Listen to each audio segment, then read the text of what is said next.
तो स्वागत है कक्षा 9 के विद्यार्थियों के लिए। हम आप लोग के लिए लेके आए हैं कक्षा 9वीं के लिए विषय जो यहाँ से सामाजिक विज्ञान का पेपर, वो भी वार्षिक परीक्षा 2025-26 के लिए। तो अगर आप लोग हमारे चैनल पर पहली बार आए हैं तो चैनल को सब्सक्राइब करिएगा और वीडियो को अपने दोस्तों तक जरूर से शेयर करिएगा। मैं आप लोग को बता दूं कि मेरे चैनल पर जितने लोग आते हैं उनमें से 99% लोग यार मेरे चैनल को सब्सक्राइब नहीं करते। तो क्या मैं आप लोग के लिए इतना मेहनत करके वीडियो बनाता हूं, तो क्या आप लोग इतना सा भी काम नहीं कर सकते? तो प्लीज़ आप लोग मेरे चैनल को सब्सक्राइब करिएगा और वीडियो को जरूर से लाइक करिएगा। तो चलिए यहाँ से हम लोग पेपर को जो है हल करना स्टार्ट करते हैं। तो यहाँ पर हमारा जो है समय यहाँ पर जो हमारा दिया गया है वो हमारा समय यहाँ पर हमारा 3 घंटे 15 मिनट का दिया गया है और यहाँ पर पूर्णांक हमारा 70 का यहाँ से दिया गया है।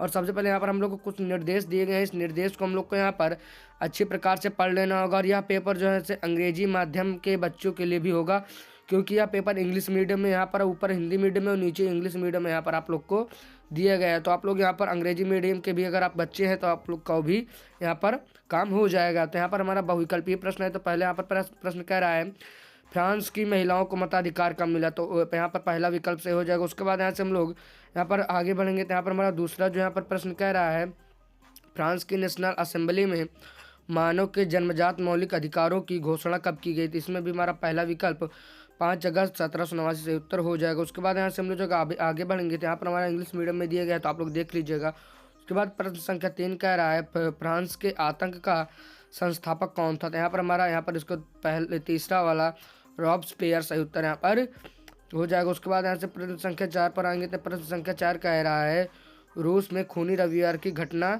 कब हुई। तो यहाँ पर इसमें हमारा 1905 ऐसा सही उत्तर यहाँ पर हो जाएगा।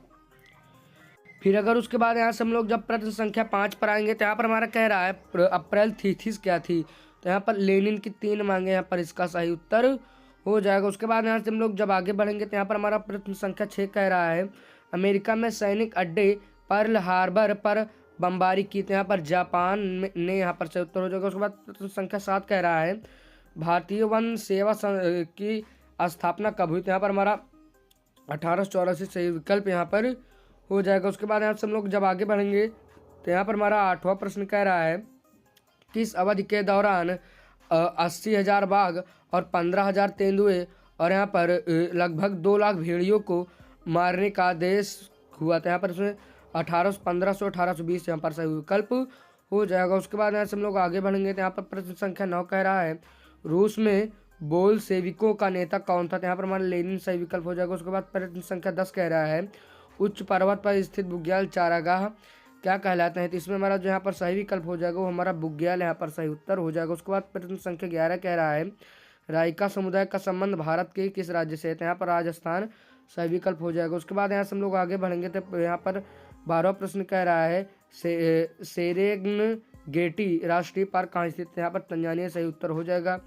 उसके बाद यहाँ से हम लोग 13वें प्रश्न पर आएंगे तो कह रहा है मसाई मारा राष्ट्रीय पार्क कहाँ स्थित है। तो इसका जो सही विकल्प यहाँ पर जो हमारा हो जाएगा वो हमारा केन्या यहाँ पर सही उत्तर तीसरा वाला हो जाएगा। उसके बाद यहाँ से हम लोग आगे बढ़ेंगे तो प्रश्न संख्या 14 कह रहा है निम्नलिखित में से कौन सी झील खारे जल की है। तो यहाँ पर हमारा सांभर सही विकल्प हो जाएगा। उसके बाद यहाँ से लोग जब आगे बढ़ेंगे यहाँ पर 15वां प्रश्न कह रहा है मुख्य निर्वाचन आयुक्त की नियुक्ति कौन करता है, जिसमें हमारा राष्ट्रपति सही विकल्प हो जाएगा। उसके बाद प्रश्न संख्या 16 कह रहा है वोटर लिस्ट का दूसरा नाम क्या है। तो यहाँ पर मतदाता सूची हो जाएगा उसका विकल्प। उसके बाद यहाँ से हम लोग आगे बढ़ेंगे तो 17वां प्रश्न कह रहा है भारतीय सांसद में कितने सदन होते हैं। तो यहाँ पर दो हो जाएगा।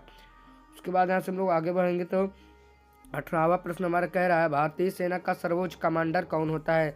तो राष्ट्रपति सही विकल्प हो जाएगा। उसके बाद यहाँ से हम लोग आगे बढ़ेंगे तो प्रश्न संख्या 19 कह रहा है छुआछूत को संविधान के किस अनुच्छेद द्वारा समाप्त किया गया है। तो इसमें हमारा जो सही विकल्प वो हो जाएगा वो हमारे यहाँ पर 17 यहाँ पर दूसरा सही विकल्प हो जाएगा। उसके बाद यहाँ से 20वां प्रश्न कह रहा है शिक्षित बेरोजगारी पाई जाती है। तो यहाँ पर गाँवों में पाई जाती है, शहरों में पाई जाती है, कस्बों में पाई जाती है। तो यहाँ पर सभी में सही विकल्प हो जाएगा। उसके बाद यहाँ से हम लोगों ने खंड आज समाप्त कर लिया। अब हम लोग खंड बा में आएंगे तो यहाँ पर हमारा खंड बा में जो हमारा प्रश्न है हमारा इसका उत्तर 80 शब्दों में लगभग देना है। तो पहला प्रश्न कह रहा है क्या आप इस बात से सहमत है कि सार्वभौमिक अधिकारों का संदेश नाना अंतर विरोधी है। जिसमें उसके बाद यहाँ से प्रश्न संख्या दूसरा कह रहा है उत्तर भारत में पूर्व से पश्चिम की ओर वर्षा की मात्राएं क्यों घट जाती है। उसके बाद तीसरा प्रश्न कह रहा है अधिनायकवाद या तानाशाही का अर्थ स्पष्ट कीजिए। उसके बाद उत्पाद के लिए प्रमुख आवश्यकताएं क्या होती हैं। तो आप लोग को इसको भी बताना होगा। उसके बाद यहाँ से हम लोग आगे बढ़ेंगे यहाँ पर हमारा प्रश्न, उसके बाद यहाँ से और वह मतलब दीर्घ उत्तरीय प्रश्न आ गया, इसका उत्तर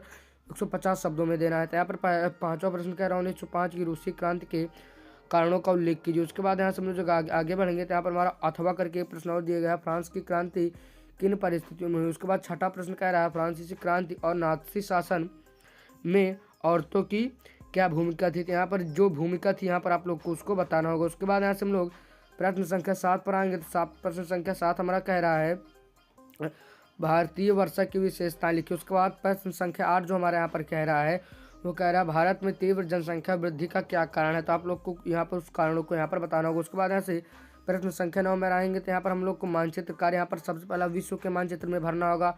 ऑस्ट्रेलिया, उत्तरी अमेरिका, हिंद महासागर, आर्कटिक महासागर, सिंधु नदी, रावी नदी, तिब्बत, सांगतुन नदी, उसके बाद गंगा नदी भारत में। उसके बाद यहाँ से हम लोग आगे बढ़ेंगे तो भारत के मानचित्र पर आप लोग को इन चीज़ों को यहाँ पर दर्शाना होगा। जैसा हमारा पहला थार कामरू स्थल, उसके बाद दूसरा है हमारा कंचनजंगा, उसके बाद नंगा पर्वत, उसके बाद इलाहाबाद यानी प्रयागराज, उसके बाद डल झील हुआ वूलर झील। तो यहाँ पर आप लोग को इन सभी को दर्शाना होगा। तो आशा करता हूँ कि आप लोग को वीडियो पसंद आई। अगर वीडियो पसंद आई तो वीडियो को यहाँ से लाइक करिएगा और अपने यहाँ पर इस चैनल को जरूर से सब्सक्राइब करिएगा और दोस्तों तक यहाँ पर इस चैनल को जरूर से शेयर करिएगा ताकि आपके दोस्त भी हमारे साथ जुड़ सके। तो प्लीज़ आप लोग हमारे चैनल को सब्सक्राइब करिएगा। तो चलिए मैं मिलूंगा एक और वीडियो में, तब तक जय हिंद, वंदे मातरम।